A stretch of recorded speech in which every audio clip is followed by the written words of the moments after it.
soaked in folds of midnight water, side by side, we sons and daughters. We set forth for no king's orders, but we'll sail together. So during this battle, this led to one of the most brutal deaths that we've done in the entire series. Was Crowley's death was one of the most brutal ones. I mean, we've done some pretty bad ones. We did what's his name getting hung over the side of the ship and stuff like that. But this was a really bad death. Like Butcher really went overboard. So this is where the horror really takes a step in and reminds you that this is a very dark story. It was pretty intense to read it. What's that? Like, I said it was pretty intense to read it. He had lost his mind. It was like he was mad. Right, right. And you took when he took her back to the ship in this sheer panic, trying to keep her alive because the wound was pretty deep, right? It was over her left. It was just over her heart, if I'm not mistaken. It was beneath her breast. All right. It was on where her breast hung over. It was right there. Right, right. Which is a pretty lethal spot if it wasn't taken care of pretty quickly. And this is where you brought Judith in as kind of the second medical crew. And this was a big step for Judith as an NPC because this is one of the major roles that she finally got to play. I mean, we still had Esther on the ship. We still had a couple of other of her people on the ship, but this was the first time Judith really stepped into her role. Yeah, Judith used to, before she became a lady in waiting, she used to be on the streets of London, so she had some knowledge for like medical problems and things like that, so she was able to pick up on that. She also spent a lot of time with Betsy over the last few weeks that they had been traveling on the ship with Butcher on their way to Nassau in the beginning, because she was tasked to be the ship doctor, which she had no clue what she was doing, but she learned as she went. And Judith just was with her, picked up on those cues and stuff, so she was never allowed to like perform anything, but yeah, she was able to, she could be a medical doctor if she was given the task to do it. And a guy. Which she was. Like females and she were got not, it, Yeah. Females were not a thing back then. So like them having medical degrees and stuff was not a thing. Right? Yeah. Yes. Yeah. So that's just one more oddity about our story, right? Is that Butcher's given so much freedom to these women on board the ship, and that just continues to grow with Betsy's influence over the ship. Well, the first real leap that he gave, and the reason that she was being misinterpreted as a witch, was because she was practicing medicine, and that was often confused with witchery, and pirates were one of the last people to give up on the witch concepts. So that's kind of where I went with that on that run. And you pulling Judith into it, I didn't see that coming, which is why it's one of my questions, is what drove you to want Judith out of all the other ones that you had available at that time? Well, Judith and Betsy have a more closer relationship than she had with Esther and Anna. If I'm not mistaken, Anna was already dead, because she had committed suicide. Right. Pretty sure we spoke about that in the last. And then Esther was a lady in waiting that she had received from her father, so she had been in the home and with her, but Judith was someone that she hired on as a job, and they just developed a really close relationship to each other.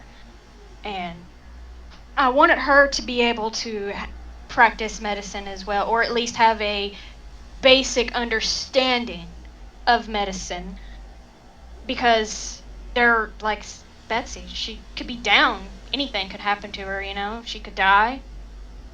She was kidnapped. Somebody needed to take her place while she was away. Right. And that was the point, to have Judith be able to fill in her spot. if there was a chance that she had been gone for whatever reason. And I think over the expanse of the story, you've really shown that Judith has quite the backbone. I mean, she's not this all powerful guard or anything, but she does have quite the backbone. Until she's really pushed to the limit, she's really quite a strong character that you've created. Yeah, she grew up on the streets of London. She never had a home. Right. So I mean, if you think of London back in that time period, it was a rough place.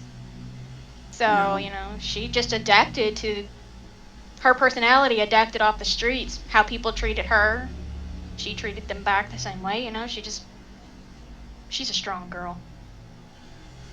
So, in order for Butcher to kind of pull this off, he couldn't just go take his ship and rescue Betsy. I mean, nobody would go for that, right? There's no profit in it. So, in order for him to pull this off, he not only needed to find a way to convince the crew that it was a worthy cause, but he also needed to find a way to make money on it. And so, of course, he's going to sell the Lusty Storm, which was the galleon. He decided to sell that, replenish his guns, and change them out, and then sell everything else that was on the ship. He scrapped it down for parts, but that still wasn't enough. So he came up with this secret plan that only Betsy would really know wasn't really a fully developed plan like Butcher had turned it into, which was an exiled priest was transporting relics from the churches to the 13 colonies, and then they were going to load up the HMS Becca and transport those along with the exiled priest to Poland. And the HMS Becca was based on a real ship. The exiled priest and the relics were also based on true story, and the Becca is actually based on the HMS Rebecca, which was a 40-gun frigate. So this is kind of the story that he weaved in order to get everybody convinced that this was worthwhile, is that he would be able to take a treasure map, so to speak, to go there. Which he did find, because Crowley was also searching for that ship. Right.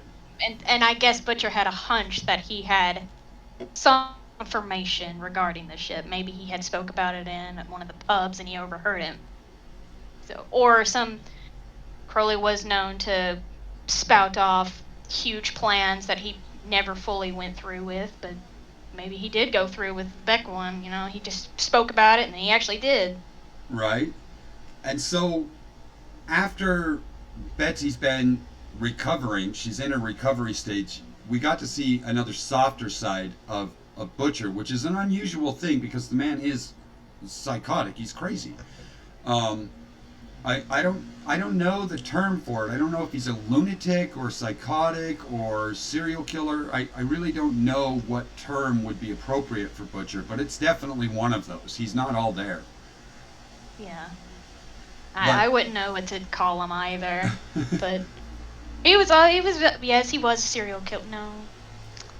So, he just killed people openly, That softer spot was when he was reading quotes from Gullivan Travels to her. He was sitting there reading to her while she was recovering in the bed, and he was reading Gulliver's Travels. Do you remember that? I do. So that kind of led into another break as they're heading back towards port, where we had the girl drama, is what I wanted to call it, right? And this led to several men being killed, almost a mutiny happening, and this was a combination of both myself and you throwing things back and forth at each other like a sparring match. We had 7 or 8 guys down there, 4 of them died. It was a really brutal, just in close quarters combat attack, and it was all based on the women on the ship. It mostly involved Esther. A lot of them were fighting over her, and she had also grown. She had fell pregnant, which was a secret. She was going to tell Betsy about it, but Henry, if I'm not mistaken, was his name, was the man that she believed she had loved him and slept with him quite often. And she believed that the baby was his, and he didn't want no one touching her. And yeah, he basically took from the men, and Butcher wasn't happy about that. Right, it was this huge girl drama thing, and it worked out really well because we were like sparring back and forth with words constantly on how people were acting and interacting, and this is one of those moments where Betsy transformed herself, right? And this is why this moment is so pinnacle, is because before Betsy went down to speak with her, she had really changed everything about her demeanor, and she was starting to metamorphosis, I guess is the word, into something else. She was no longer this prim and proper woman from London. She was this battle-hardened, pirate-garbed swashbuckler that was needing to learn how to use a sword and a gun. What prompted you to push Betsy in that direction, and were you inspired by anything to do that? The reason I wanted Betsy to become more, I guess, educated in using a sword, or at least using any weapon for that matter, sword, gun, didn't matter what it was, is because she is a woman. She's weak, or at least people will view her as weak, and she needed to have a reason to make it seem like that she's not that weak, that she could fight for herself. Or fend for herself, not fight for herself, whatever. So she's been basic stuff with that. And she was mostly inspired by just the crew and Butcher himself. She noticed that they had become just these rugged, tough men just from just fighting, and they had so many battle scars. She had seen so much, and she learned from them mostly. And Wilcox, he had been teaching her how to, with basic swordplay. The two of them had often trained together, so he had helped her get to that point. What drove Betsy to want to dress like a man, like a pirate man? Well, when she was captured in Nassau by Crowley, she looked beautiful. She was stunning. She was dressed like a woman of the streets. Well, not really of the streets, but a brothel whore. She took on that. She liked the way it looked. She liked the dress. It was also hot in Nassau, so she needed something else other than the dresses in London, because London's kind of cold. So she looked beautiful. She was stunning, like I said, and then she realized that she'd be more of a target if she looked like that, and men would be more prone to attack her, or try to wiggle their way toward her, take her by force, things like that. She didn't want that to happen no more. She didn't want to be a part of that, so she started dressing like a man to draw that attention off of her. She didn't want to have that exotic look, as Butcher usually called it. She was very exotic for him. Right. So, she didn't want to look like that no more. At least, for everyone. So she wanted to look like a man, so nobody would mistake her as a woman, and she wouldn't get put in a situation like that. Or if she was taken as a woman, she'd look like a damn strong woman, right? Yeah, if she was a woman, she'd look like a damn strong woman.